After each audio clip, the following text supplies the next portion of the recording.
Four Friends in a Book is just what it says. Four dear friends discussing a book. Let's talk books.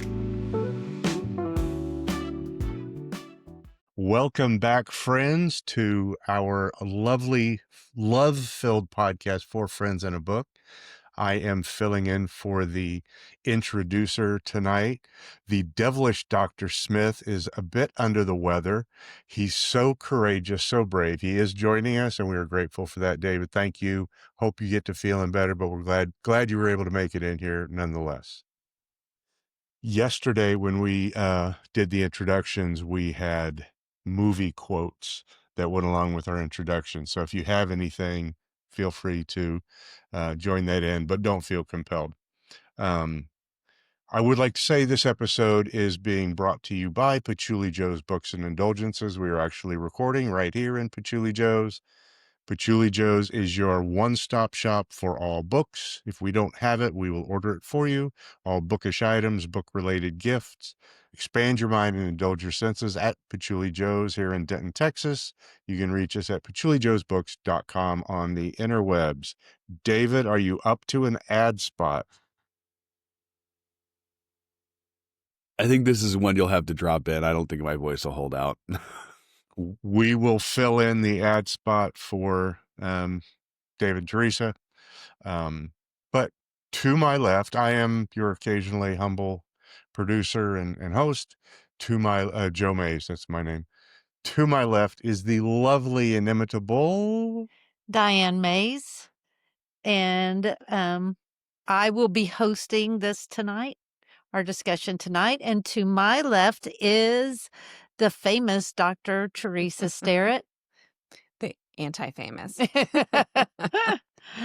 Glad to be here with you guys. Yeah. It makes me happy. Yes. Us too. Us Yeah. too. It's been a long week. Yeah. Been a Yeah. rough week. Yeah. We missed last week. We had some personal things that were going on among our small family of four here, Yeah. and we just needed a break. So here we are back, ready to take things on. Trying to think, if you are in the Denton area and would like to participate in Patchouli Joe's Yola Boca Flood, Okay. you can come in and fill out a list of 5 books. We will, on the 19th of December from 5 till 7 p.m., what you do is you fill out your list of 5 books. Someone will draw your name and buy one of those books for you. You'll find out what it is. In exchange, you'll buy one of somebody else's book. On the 19th, you will come in, find out what that book is. We will read them, drink hot chocolate, wear our jammies, and sit around. It's an ancient tradition going back. There's a video on our Chili Joe's Facebook page that gives all of the details. But it's very cool. It's a wonderful tradition. Yeah, I really Can I- appreciate you guys bringing that back. I know that last year was the first year, It was. and And it went really well. a resounding success. Yes. It was just how much fun to be able to hang out with people and just be. Yeah, So. exactly. Yeah, and Hannah, I was just one gonna of our Pachuligans, one of our book slingers. I'm looking this up, and I should have had this up ahead of time since we're going off on a Yola Book Float. It's an Icelandic tradition where giving books as Christmas gifts, reading them with family, drinking hot chocolate, all those things. I kept wanting to say Finnish, and I knew that wasn't right. It's Icelandic. So you can find out more about that, but come and join us. Hannah took it on last year, set it up, organized it. She did a phenomenal job. It was just lovely. So. Told us this weekend it's time to get it going again. So here we are. And she, getting it going. Yeah, she took the lead. She Yeah. put the video up. She made the little sign-up sheets. You can come on into Patchouli Joe's Books in Denton and be a part of our wonderful Christmas tradition. Can people participate and not be in the store at that time? That is a really good question. Okay. I think what happened last year is you have to come in the store to do to fill out your form and put it in the bucket and get the book ordered for your person that you're exchanging with. But I know on the day of, there were a couple people who couldn't make Right. it for the party. So we just held their book for them so that when they came in, they got their wrapped book to take home and open then. So, yeah. Were you raising your hand for something to say, or you were one of the ones that didn't do the jammy read?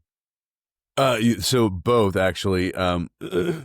So I'd never done this before, so I was super excited. Teresa was the one who alerted me to it.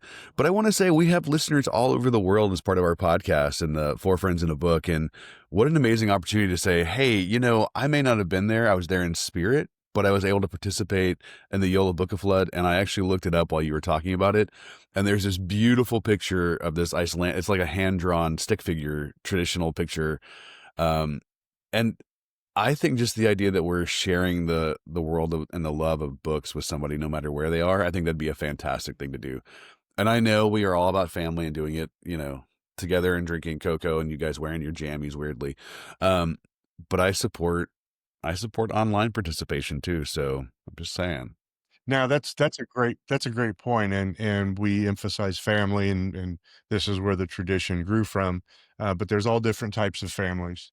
So you don't have to be here with us to be part of our beloved family. We've got friends in family in Alaska, Lincoln, Nebraska, upstate New York, Florida. We've got folks all over the place that are part of our Singapore. We have family I was members gonna in throw that in. Singapore.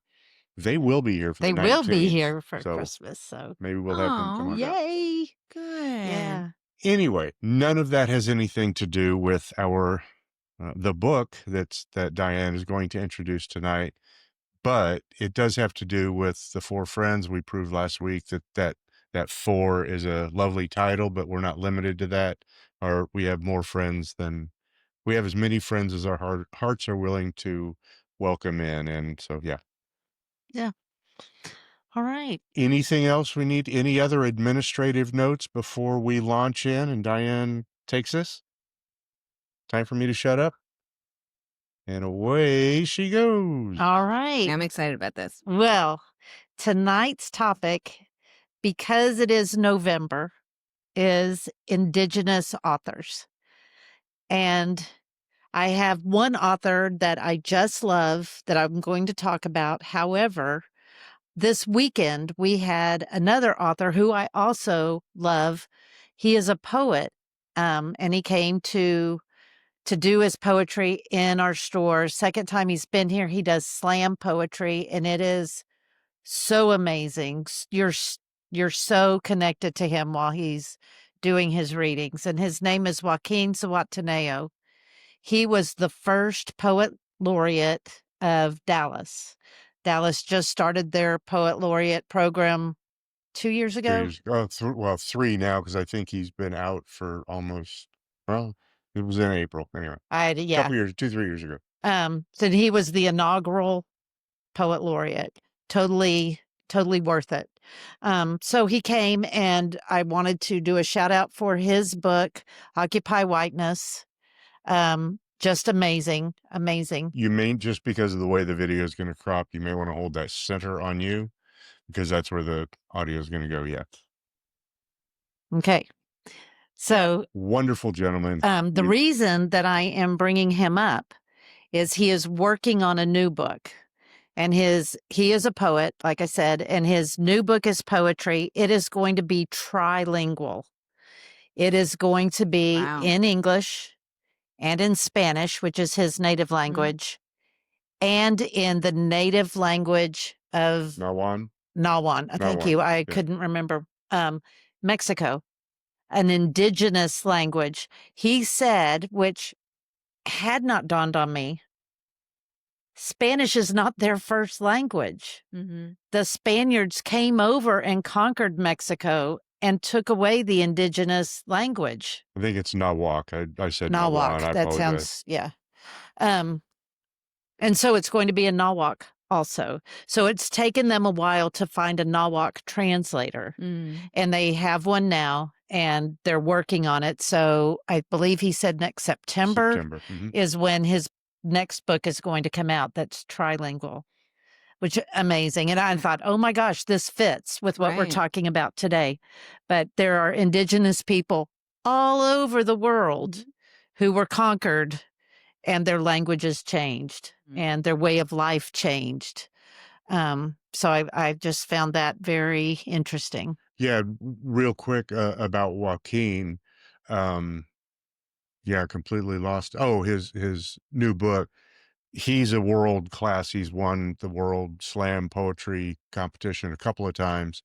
And so he travels all over the country, gives workshops and lectures, and he's world renowned poet, one of the best in the world.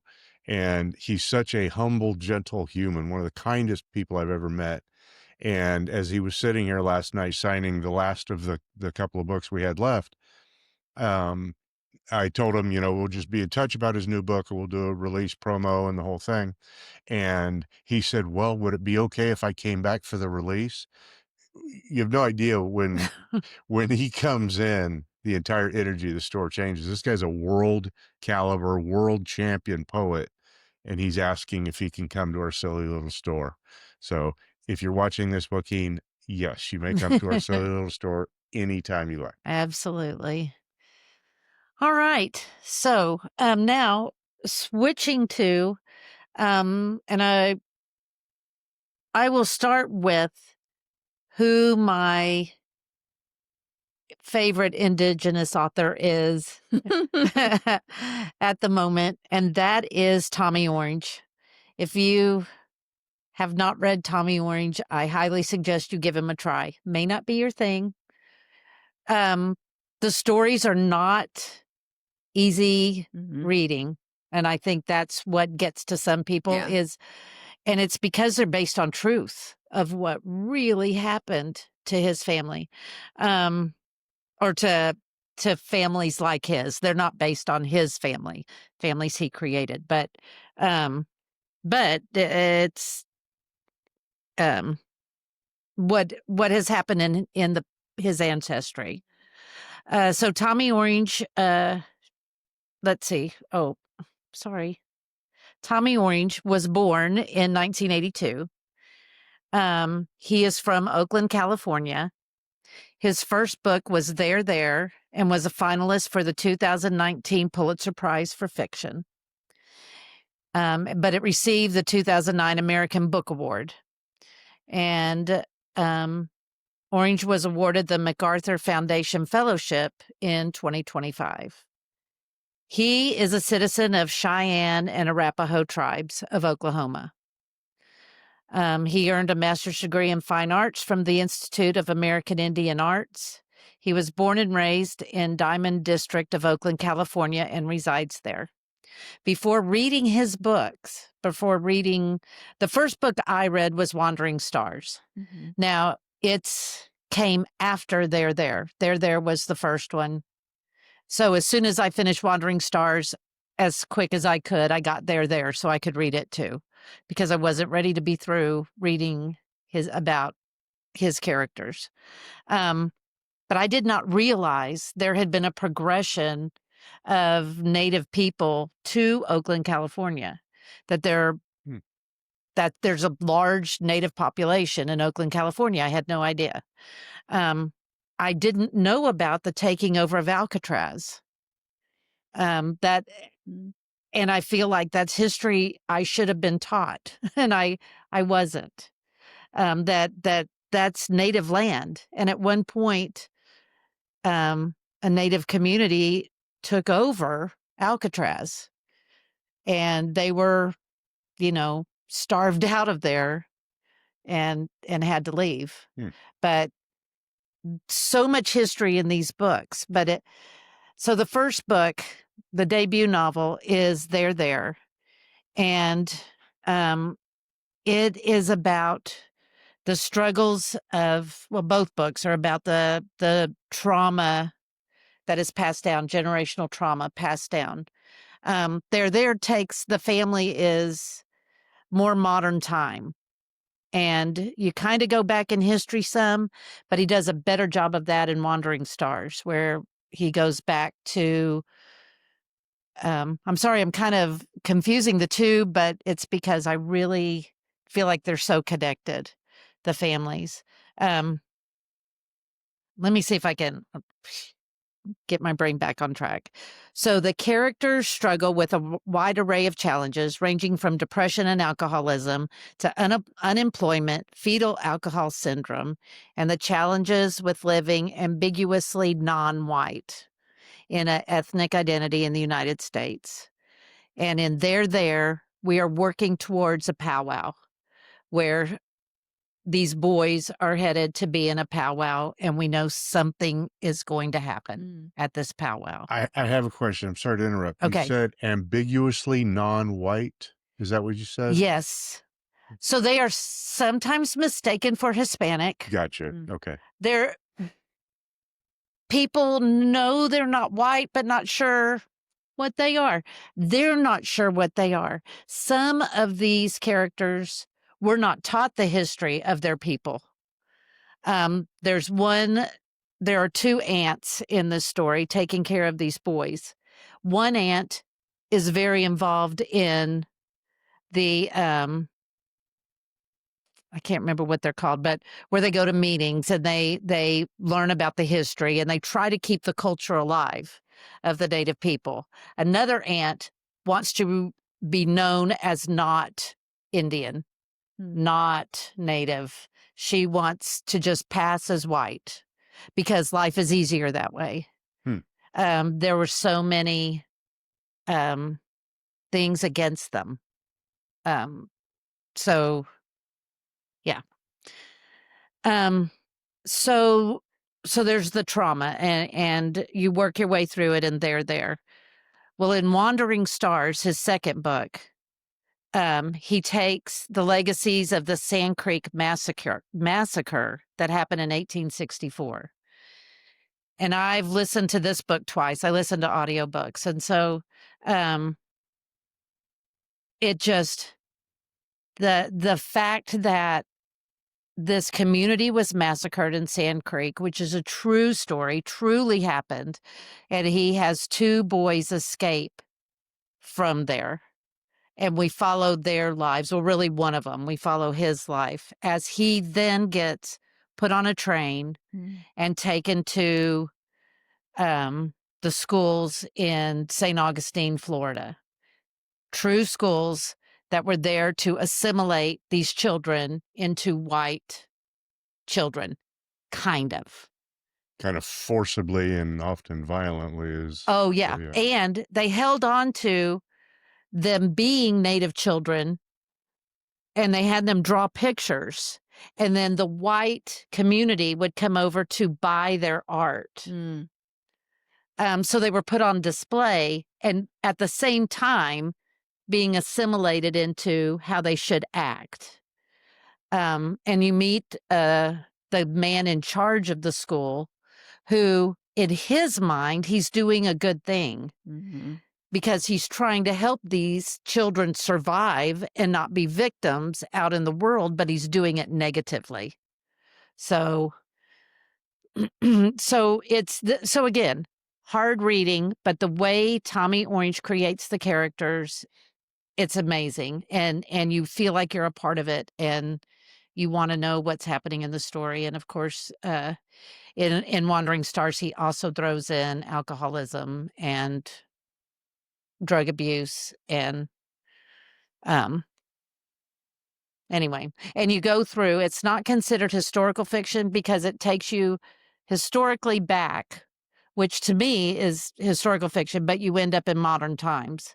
So in our story, you would find it in the general fiction section for that reason. But I know that we've talked about this book a right. couple times, and I think just it hasn't landed with me yet, but I'm sure it will someday. What drew you to this? A customer came in Oh, okay. and she said, because I think I read, usually I read books for book club.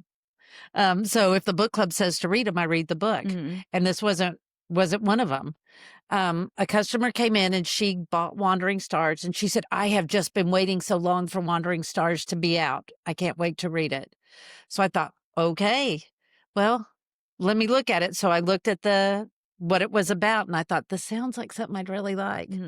So that's what drew me to it. And then, like I said, I read it. So then I ran, and as soon as it was over, read There. Then I suggested Wandering Stars for my book club. So I listened to it again so I could really discuss it with the book club. And yeah. And then we read There for our in-store book club. So I have Tommy Orange to everywhere I could. I love that phrase, ambiguously non-white. I thought that's what it was intended to convey, is clearly A, not white, but B, nobody knows what the heck you are. And I can only imagine, and this is, in my opinion, why books from all perspectives are so critical. That's not something I would have ever considered, is what it's like to be not, or to be questioned, not who you are, but who you're not, and that your entire identity is based on that. Not something I would have considered. And when those of us of a certain age grew up with common tropes and common stereotypes about North American indigenous peoples, in literature and movies and in books, TV shows, you name it, there were just these tropes, and there was a certain point where it was like, yeah, that doesn't seem right. That feels very two-dimensional. But until you have the voices who've been through these experiences, that's really, yeah, this is another example of the power of literature to be able to view the world. And Joaquin and I discussed that this weekend, the ability to just glimpse the world through eyes that I could never see through myself. Right. Yeah. So didn't mean to derail. I'm caught on that phrase. That's so powerful, 3-word phrase. Right. And that question of, do I dive into what my heritage is and present that, or do I shy away from it and not let people know what I am so that I fit in more, so that I assimilate? Yeah. Such a shame. Now, as I was thinking about doing this topic, I then went down the rabbit hole of banned books. And surprisingly, there are many indigenous books that are banned. By indigenous authors, about the indigenous people, or all of the above? Mainly I focused on by indigenous authors. I don't care if they're, I have a thing. I mean, I'm sure you can look at history and tell it as a not member of that community, but I don't know that that's the story I want to hear. I want to hear it from someone in the community. Otherwise, I feel like it's whitewashing. So yeah, that's fair. But I know growing up, we were taught so surface level of anything to do with indigenous people, and taught that the moving of them west was fine, moving them to Oklahoma. That's another thing that Tommy Orange talks about, is in the book, characters in the book talk about the fact that they'll say, where are you from? And they say, my people are in Oklahoma, but that's not where we're from. They're not from Oklahoma. They were pushed to Oklahoma, and not anything I'd really thought about. You know, growing up in Texas, I grew up, there was a boy on my street that was Choctaw, and at one point that he moved, his family moved them up to a reservation in Oklahoma. So to me, the Choctaws are from Oklahoma. I didn't investigate. I don't know where they're originally from, but I don't think it's Oklahoma. Yeah. So just something I had not thought about until this book. So then when I looked at banned books, and right before we got on, I went to look and see if any of Tommy Orange's books had been banned. There has been challenged and pulled Really? from schools. Yeah. They use the excuses a lot of times in these books that are banned, and we know this we have a banned book vault at Patchouli Joe's, and we investigate where it was challenged, where it was banned, where it was pulled, what the reasonings were. A lot of the times, the reasonings are because of drug use, because of sexuality. They won't use because of telling a story that will make a white person feel bad. Right. So they use those excuses with his books. Well, and Diane, I don't mean to interrupt, but I Oh, think no. I think it's interesting because you raised a really good point, and a lot of what we're seeing for books or curriculum to not be taught anymore is because it makes someone feel a certain way. Yes. That's the whole point. Like literally, that's the reason we're telling this story, or that's the reason we're teaching this material, is so someone remembers how it was and how we should never do that kind of stuff again. I mean, Yeah. honest to Right. goodness. I mean, if you feel bad, good. It's meant for a reason for someone to feel bad. Not just you specifically, you little Johnny or little Susie, but the entirety of the population we're talking to, right? And we do this because if you fail to remember or know history, you're doomed to repeat it. And sadly, we're making people feel bad for writing books telling the story. And that's the whole point of this, not just this podcast, but of books in general, is to tell someone's story. I mean, and I think the other thing you raised a really good point. I don't mean to kind of jump in here. Yeah. But you raised a couple really good points. Like what we're told in schools is often just half the story.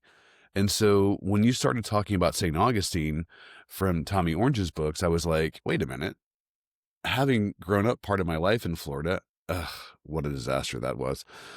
We used to go to St. Augustine as part of our school trip every year. We would go, we would eat cookies, and we would go to what was the school, I think, which was Fort Marion, if I'm not mistaken, which we never heard it called Fort Marion when they took us every year around the castle style fort that was in St. Augustine. Mhm. And that was actually part of the assimilation school for the indigenous children, sadly, but we were never told that as school children because that would be a terrible thing for us to learn.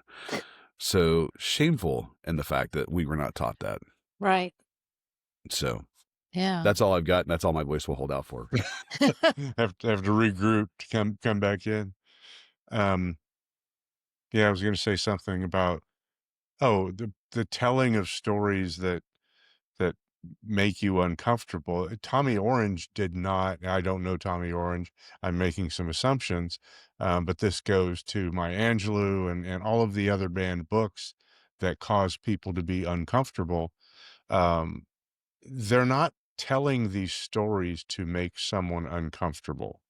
That may be part of in their mind, ooh, this may make somebody uncomfortable, but they're telling their story because it's their story. Right. It's the story that's coming from inside of them. And there should be just as much encouragement for Indigenous people or African American people or LGBTQ, anybody. If you have a story to tell, there's a venue, there's a path to tell that story. That's what literature is. And it's astounding that, yeah, it made somebody uncomfortable. Well, stop making you the sun, or the sun around which all the planets are orbiting, and just imagine that it's not about you. It's not about whether you feel uncomfortable or not. It's about whether the story is well told. That's really it. And obviously, Tommy Orange is an exceptional writer. He was, shortlisted on the Pulitzer and Right. won National Book Award. So clearly, he knows how to string the letters together to make the words that string together, et cetera, et cetera. His character development is what is so amazing, that you know these people, you know these characters, and even to then remember them when you read the other of the two books. Like, oh, I remember that one. I know that character. I know who you're talking about. So, Yeah, and that alone. And one of our favorite shows, or one of my favorite shows, is Reservation Dogs. Wonderful show, written by, produced by, starred in indigenous people. It's the story of this group of friends in Oklahoma, actually. But boy, my brain is, I don't think I had nearly enough coffee. Oh, the telling of the character development in that show, part of the reason it was so engaging, and to Tommy Orange's books, is the character development. Again, going back to the era that I grew up in, one of my favorite, I had a record, I played it over and over. It was Lone Ranger and Tonto, the lone story of the Lone Ranger, the legend of the Lone Ranger, something like that. And that was my jam back when I was a kid. And Tonto, they gave him a backstory, and that backstory is, I think he was found as a baby by the Lone Ranger, and he adopted him and raised him. That was the depth of this character that was kind of instrumental in all of the story arcs. Completely diminished, completely put off to the side, and that's the picture of indigenous people that I was raised with, and it's just, I mean, it's mind blowing looking back. But Yeah. One other thing before we go around to hear everybody's books, when I was looking up banned books, there's a children's book called Fry Bread, and it has been banned and challenged and pulled out. It says, this book explores diverse and rich culture significance of fry bread in Native American communities across the United States. A school board has put the book donations on hold due to parents claiming the organization to be a Marxist organization that promotes critical race theory. There was a nonprofit that was donating books to the school district, and that's what they promote, critical race theory. So that book didn't get donated. We Still Belong, and let's see, Fry Bread is by Kevin Maillard, who is a Seminole of the Seminole tribe. And then We Still Belong by Christine Day. She is Upper Skagit and Chickasaw. Madeline Goodnight is Chickasaw, who did the cover art. And it was in a school district in Florida. It'll be reviewed to make certain it is not in violation of state laws that forbid instruction about race, color, sex, and national origin. And then there was The Storyteller by Brandon Hobson, who is Cherokee, and it was placed in a Scholastic Book Fair case. That was Share Every Story, Celebrate Every Voice.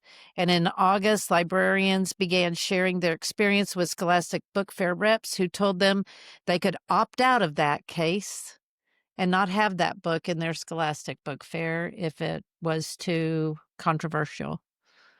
so Scholastic obeyed in advance and sort of caved by creating an out for these librarians? That has been a thing with Scholastic that you've been hearing, is they are changing what books they will donate to or bring over. Not they don't donate them, bring over to school districts for book fairs based on the laws of the state. These kind of things with these companies, it's hard to tell because they're trying to walk the line of the laws in the state. The shame is that it's books like this that are getting pulled because of the laws of the state.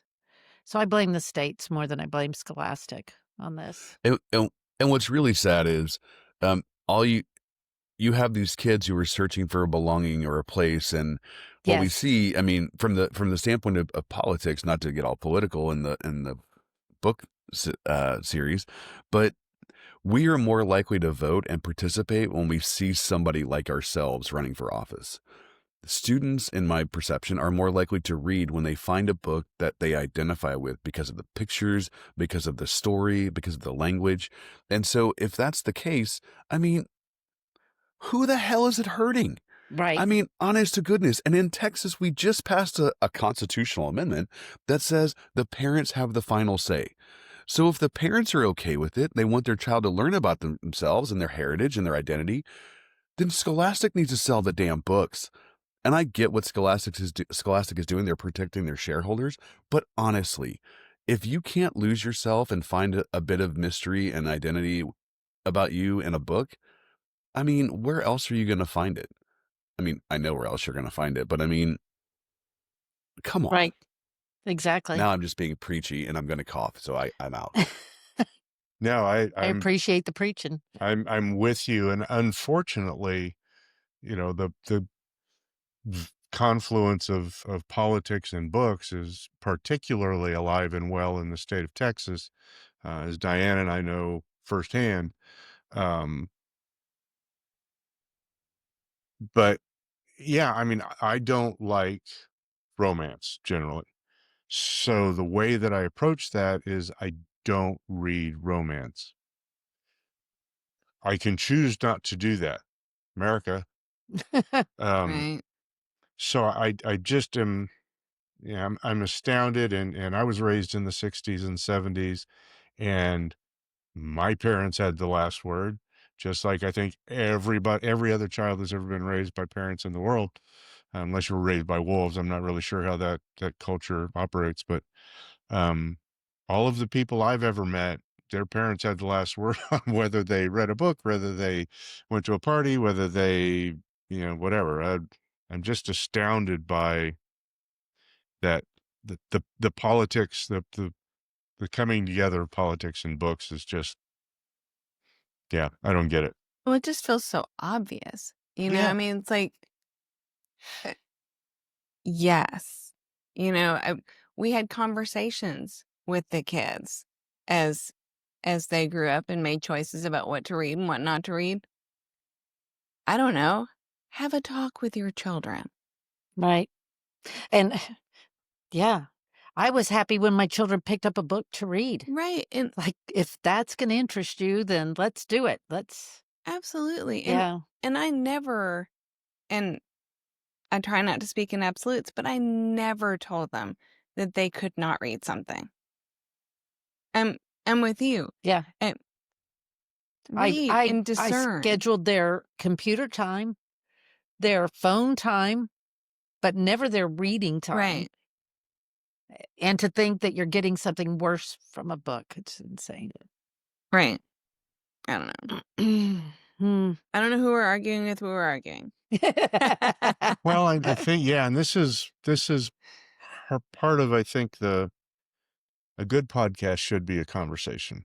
And, this is an area on which we four violently and passionately agree. And it's easy to get kind of swept away because it's so absurd in my mind. Mm-hmm. So yeah, it makes Yeah. sense that we're going a little off on this. And go ahead. I'm sorry. No, go ahead, David. Well, and this is, so I'm trying to bringing it back to, we would say to sports, from a local radio show. But I want to ask a question, because this is where I kind of lose information, is how or who is classified as indigenous. Like, I know the indigenous individuals in the United States, but are we the only people that are classified, or do we have the only peoples that are classified as indigenous, or are there other cultures and identities around the world? And so that was one of the questions I had as soon as you said this was your topic, Diane. And I'm gonna turn off my mic and listen. Oh yeah, it's like Joaquin saying in Mexico, there's an indigenous group of people, and I know I had a student when I taught in Aubrey, and she said her family was, I want to say Mexicana, Mexica, Yeah. which is an indigenous group in Mexico. So the Spaniards came into Mexico and took over Mexico. We know Australia. Yeah, the people that were dubbed as the Aborigines by the Brits, and the folks that were annexing Australia, though those are the indigenous peoples of Australia, the people that The are Maori, I think, is what they're called. Yeah. Yeah. Okay. Yeah. So. And I I was think every area, was yeah, has groups that are indigenous to those regions, that's Yeah. There they are. And that Of was course. kind of my question was I didn't know if that was the people that we had mislabeled as Native Americans retaking or reclaiming their power and calling themselves indigenous, or if that was something that was more globally in effect, if that makes Oh, sense. as far as the word goes? Yes, Yeah, I don't absolutely. know. That'd be good to know. I don't know the answer. Yeah, and where did that pivot happen? Was that pivot on behalf of the Native American / indigenous people, or did that come from? Yeah, I don't know the answer. Wish Tommy Orange was here for a Right? multitude of reasons. Yeah, exactly. Number one would be to ask him that question. I'd be fangirling. Yeah. I think I'm ready to try him again. Yeah. Like I said, for me, Yeah. Wandering Stars was the one who Uh-huh. the one that grabbed me. But start where you want to. Right. But if you love it, then you're going to go back and read there, and then you're going to feel like, oh, now I need to read Wandering Stars again. But Yeah, and I want to ask you, you said, I'll let you speak to this, but you have a different opinion of these books, and I'd be curious. I know you anytime you say you're not a super fan of a book or not wild about a book or really love a book Mm. just because of the data points that you have in your brain about books, I'm always interested in your perspective, and I respect your perspective. I'm curious what didn't quite land about the Tommy Orange book with you. It at that moment in time was just so unrelentingly upsetting. And Okay. I think it's worth picking up again. Probably not this week. yeah. Definitely not. Still smarting a little bit. Mhm. But Diane has spoken so positively about his rating for for as A long as while. women, yeah. um and so I think it's definitely worth trying again. They still sit on my shelf, and a lot of times something doesn't land with me that first time, and then I pick it up again, and Splash through it. right, Yeah. and I think I think I'll try it again when the semester's over and I have a little bit of space to think a Awesome. little bit deeper. Yeah. Then we can discuss. And Yeah. it almost sounds to me like the telling of the story by Tommy Orange may have been so effective Mm, that it elicited those emotions and absolutely, positively. yeah. Yes. Not And that we're trying to sell that book, but yeah, I'm just yeah. Yeah. yeah, no, and I oftentimes I read to escape, and I think it at that second in time, it just did not work for that purpose. But there's a whole lot more Mm. than escapism. And so I think that just based upon your recommendation, continued recommendation, Yeah. I think I'll definitely give it a try again. yeah. Awesome. Yeah. Yeah, Now, that, oh, go sorry. ahead.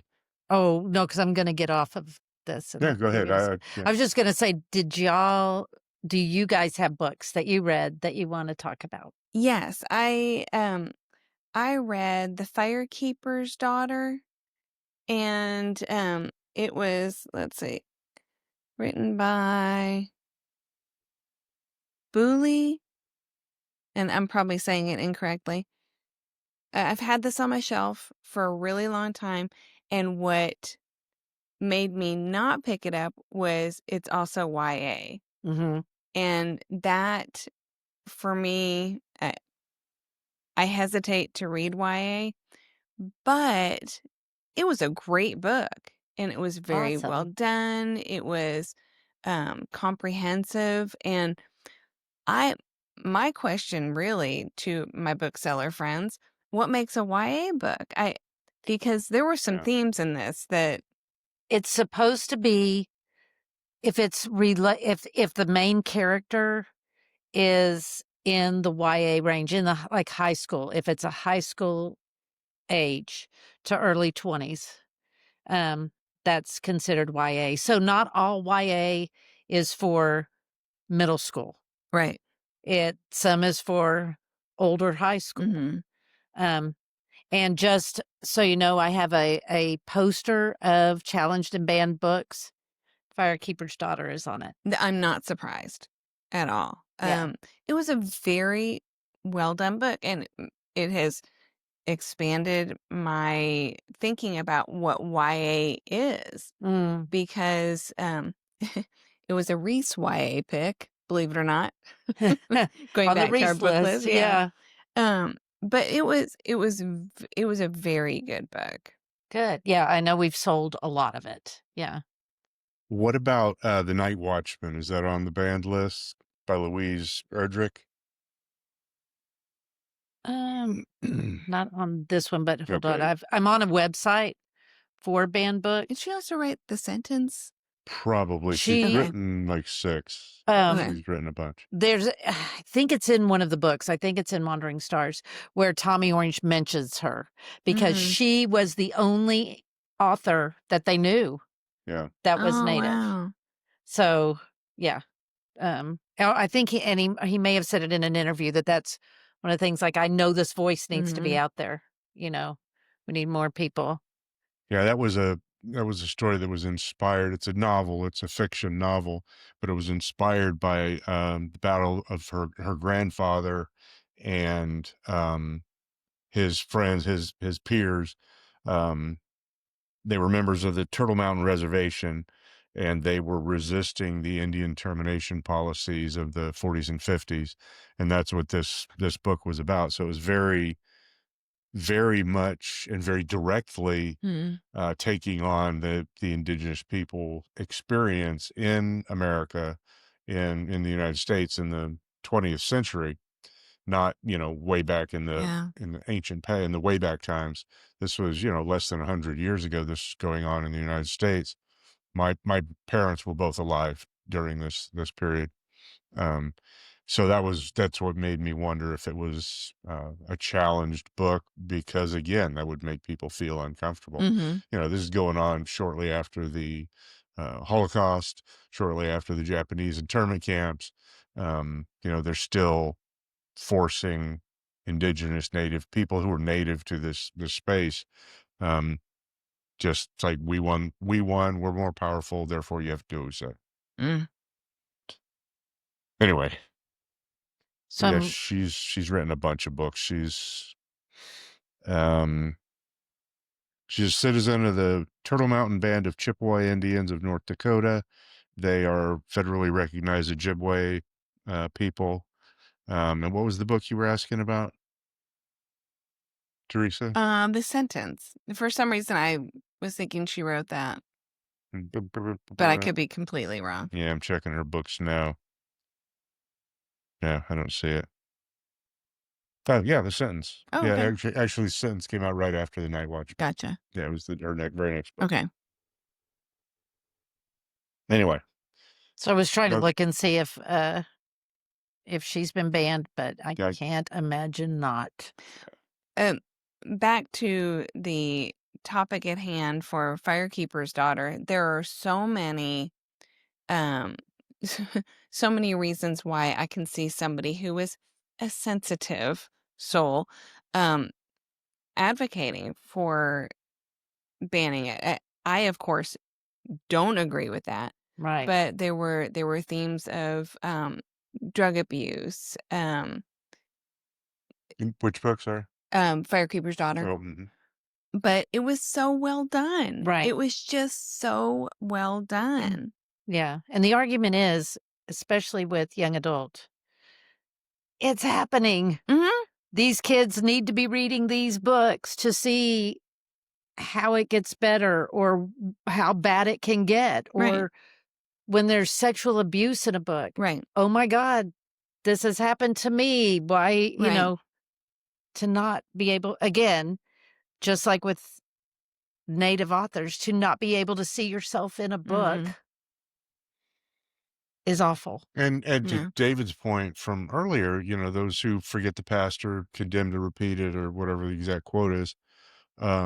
All I remember is it was engraved on the entrance at Dachau, which is still one of the most chilling experiences I've had in my entire life. And seeing that phrase, it stayed with me, and it really brought home the impact and the power of those words.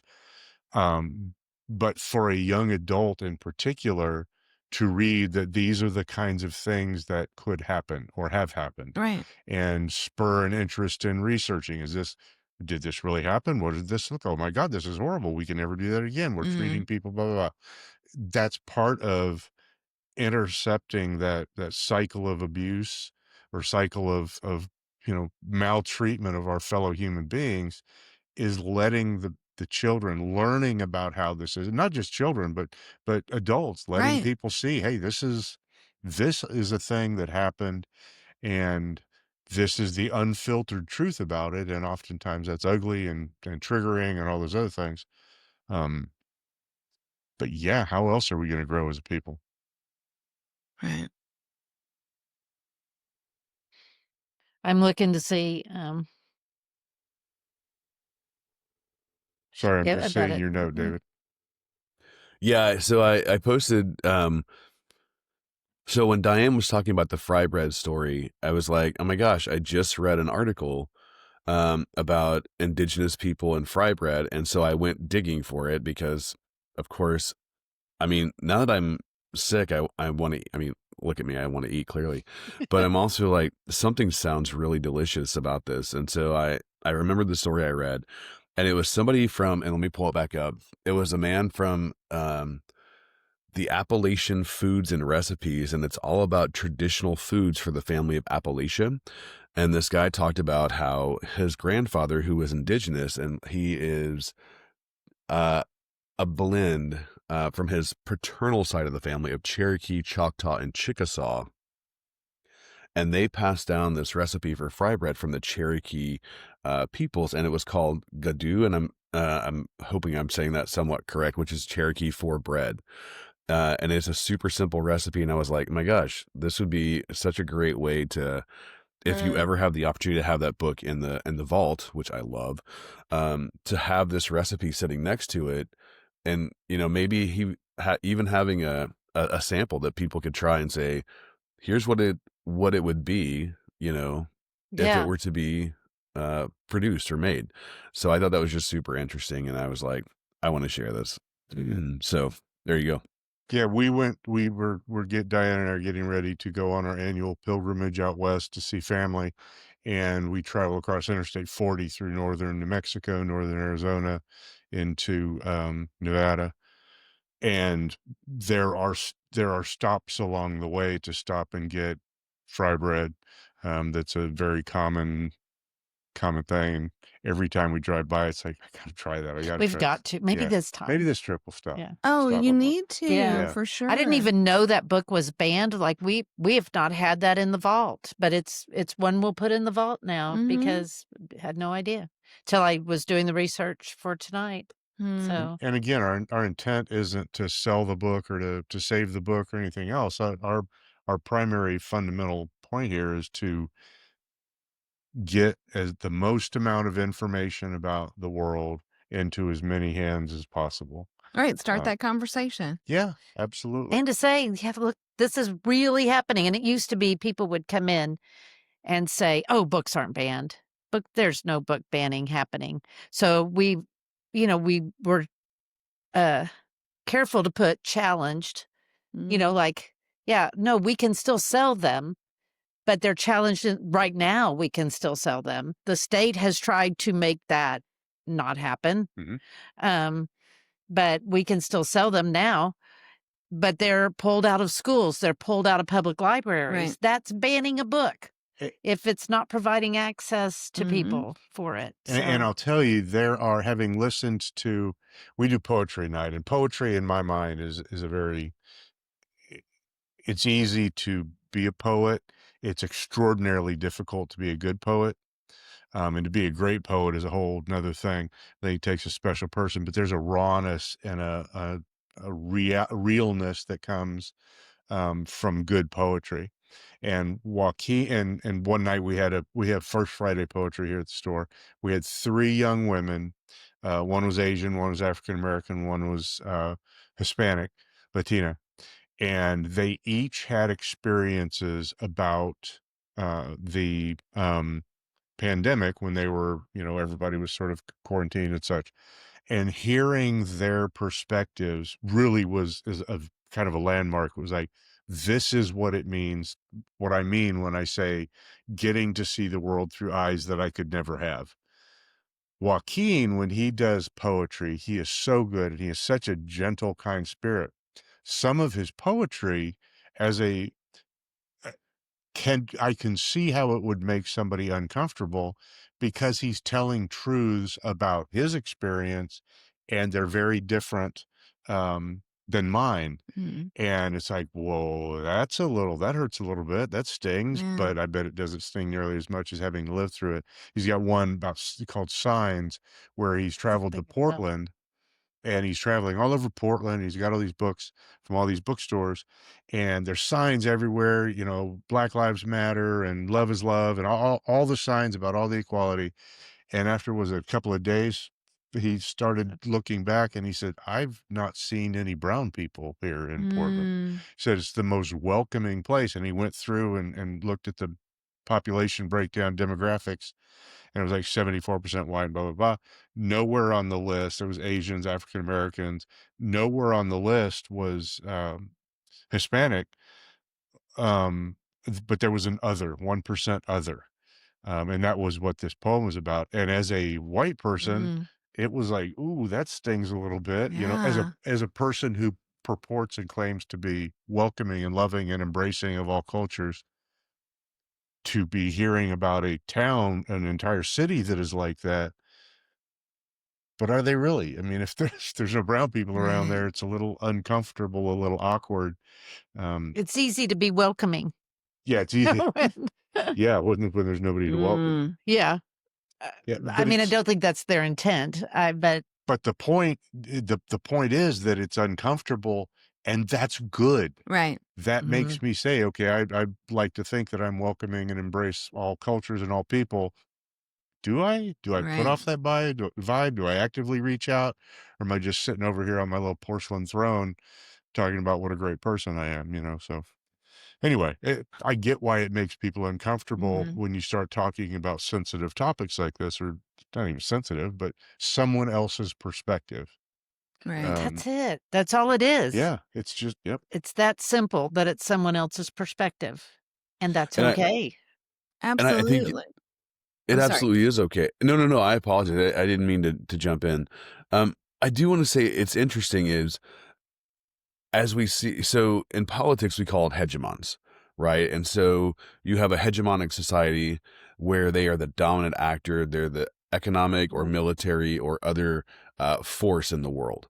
And as those hegemons wane, and another one is rising to meet it or to exceed it, there is a grasping to maintain the power that they once had. And I think that's kind of what we're seeing in some sense when you see people say, "Oh, this is uncomfortable," or "We shouldn't have to talk about this."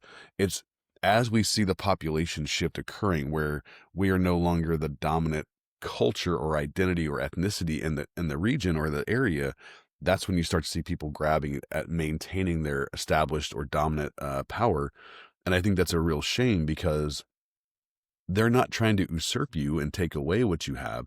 All they're trying to do is establish for themselves their not dominance, but their power base. And I think that's something to think about. And it's a terrible, I mean, I'm not saying it's a one-to-one analogy, but I think it's something to consider in that when you no longer can exert the influence over the policies or the style or the culture or the identity of a situation, don't sit back and let somebody else do the driving. And I think that's hard for a lot of people. And it's hard for me. And I mean, kind of like you, Joe, I think I'm pretty accepting and loving of all people. But I mean, I don't often stop and look around and say, oh, there's this, that, or the other. What's missing? And so now that you say that, I think back to like when we as a family took a trip to Seattle. Like did we see all cultures, or did we just focus on what was right in front of us and not see the bigger picture, unfortunately? And so now I'm thinking, what did I miss? So if that makes sense. I mean, in my hazy Perfect brain, it sense. makes sense. So Yeah, and then this may seem like I'm minimizing it, and this is sort of superficial, but when you look at the culture of within America, who's brought the best food to the table, literally and metaphorically? That alone, when you start looking at that, the food as a um just a piece of the culture, and you look at the foods that have been brought by different cultures that are part of America, oh my God, why would we not want more of that Right. culture? Yeah, anyway. Well, that kind of takes me back to the topic of all these cultures have come in. Why haven't we embraced the culture that was already Already here. here? And instead, they've been shoved aside, and I don't know that I don't know who's in charge of doing that, but I feel like it's the people in charge now that need to be bringing those cultures off of the reservations and all of these different nations that survive, and we lump them all into indigenous. Well, I mean, they're all these different. They're Seminole. I mean, there's thousands, right?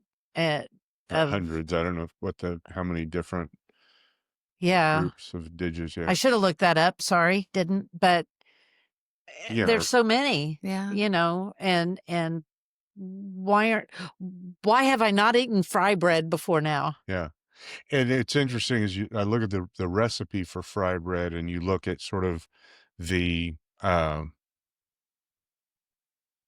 the past couple 100 years or 150 or so years of indigenous people and the Trail of Tears and those kinds of things being, herded onto reservations. Um, Obviously, abject poverty has followed that. You look at the African American culture as it emerged from slavery after emancipation and what they were left with. It was like, dear God, how do we survive? And I look at the ingredients in fry bread. This is something you make when you've got the minimum of uh, ingredients, but you make something magical out of it that is part of that culture. It's fundamentally part of the culture. I remember when I was in high school once going to my a friend's house. We were invited. I think I've told the story about Black History Week. It was Black History Week at the time, and it was fairly new. And we were invited over for soul food dinner, and I was so excited. And we get over there, and it was greens and cornbread and pig's feet, and just kind of typical. And I just was a little disappointed. And my best friend's mother's best friend, who was also a teacher at the high school, looked over and says, "Oh, don't say anything you like." And I said, "No, this is just like Sunday dinner. It was poor people food in my mind. It's what I grew up with. My grandfather was a farmer, so the fry bread. I mean, I don't know where I'm going with this, but that poverty that comes with being an other in the larger culture, um, you get creative, and that's where the creativity and the power of fry bread. I mean, that's a sort of uniquely, distinctly Native American indigenous food that, yeah, I don't know where I'm going with all that. It's late. I haven't had enough coffee. And is it for everybody? Is it based on location Yeah. because of living off the land, and um, so needs more investigation. And that's the thing. That's why we read these books Mm-hmm. to find out. That's why reading fry bread. Right. Who did make it? Where What did it come? nations did make it? Yeah. Where did it come from? So Yeah, and it's embarrassing to be having this conversation and not know those things.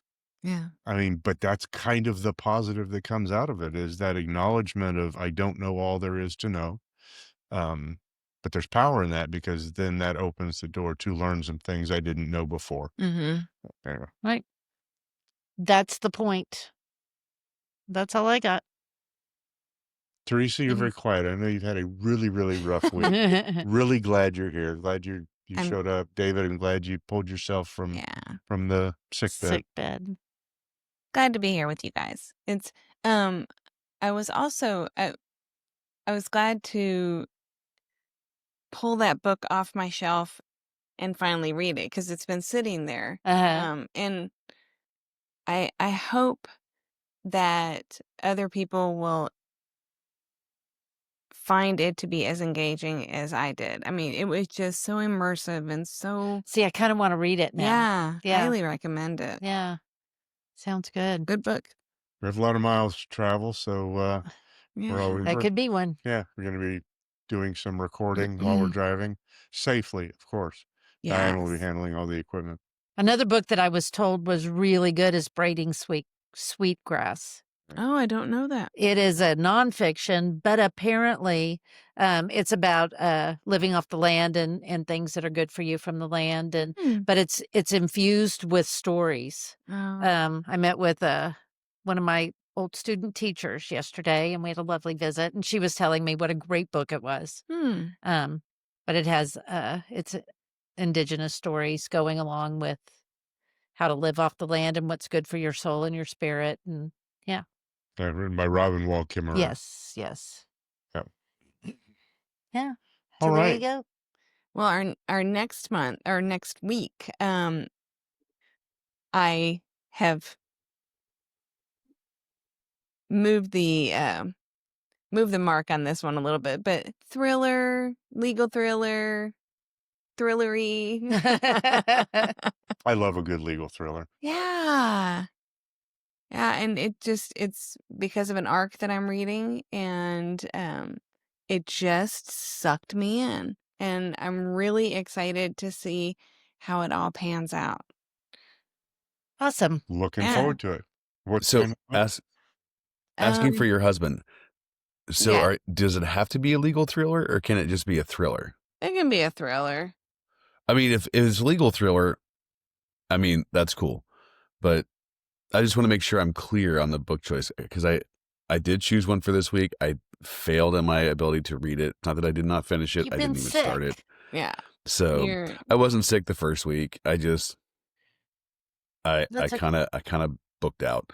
But I do want to make sure I'm back on track. So if it's legal thriller, just please make sure I'm in the right. I'm correct. I think this one is okay, it's called False Witness, and it's by Philip Margolin. Okay. And it's coming out tomorrow.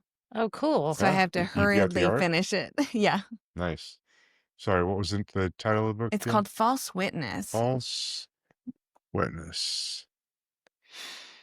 But so far, I'm really enjoying it. About Karen Slaughter? No, Philip Margolin. But I did notice that Karen Slaughter had the same title. Yeah. Hate it when they do that. Makes it so confusing. There's only so many words. I know. I guess so. All right, there we go. Yeah. So find your thrillers. Well, like I said, I went through a legal thriller phase in the 80s and 90s and read probably, I don't know, 50. I believe that.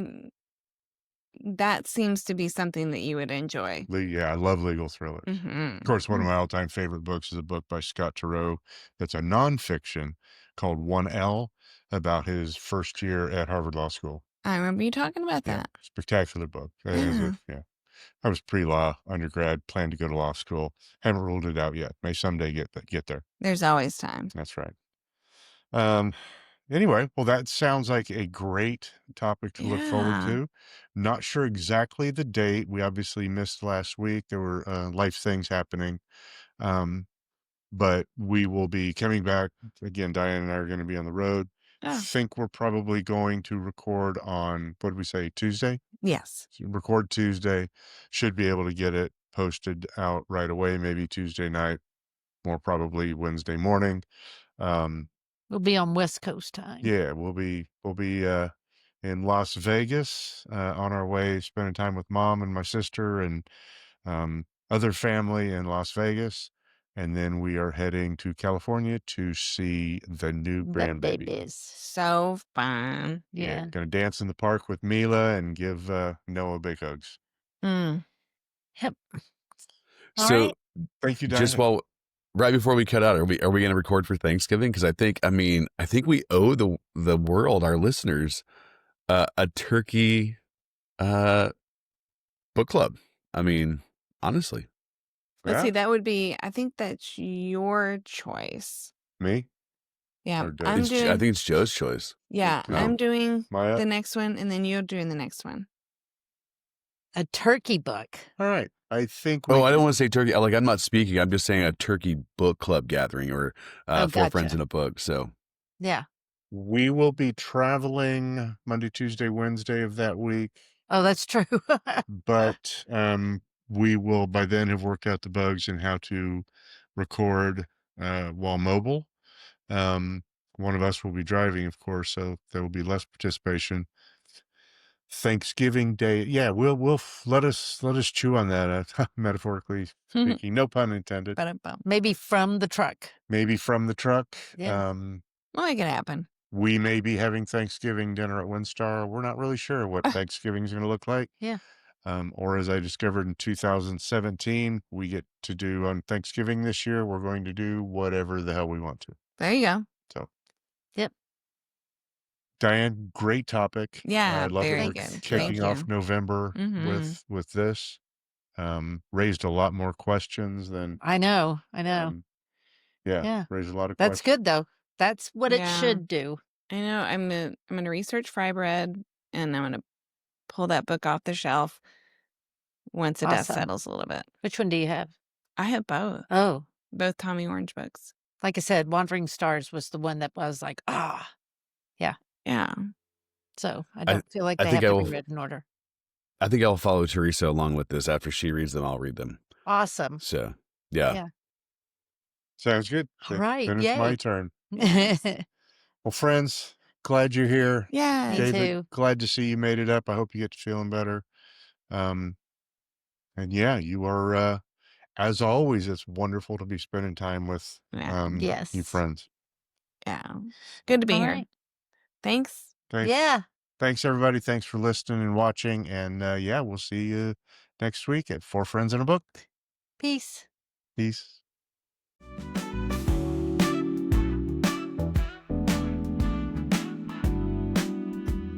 This is the Patchouli Podcast Network.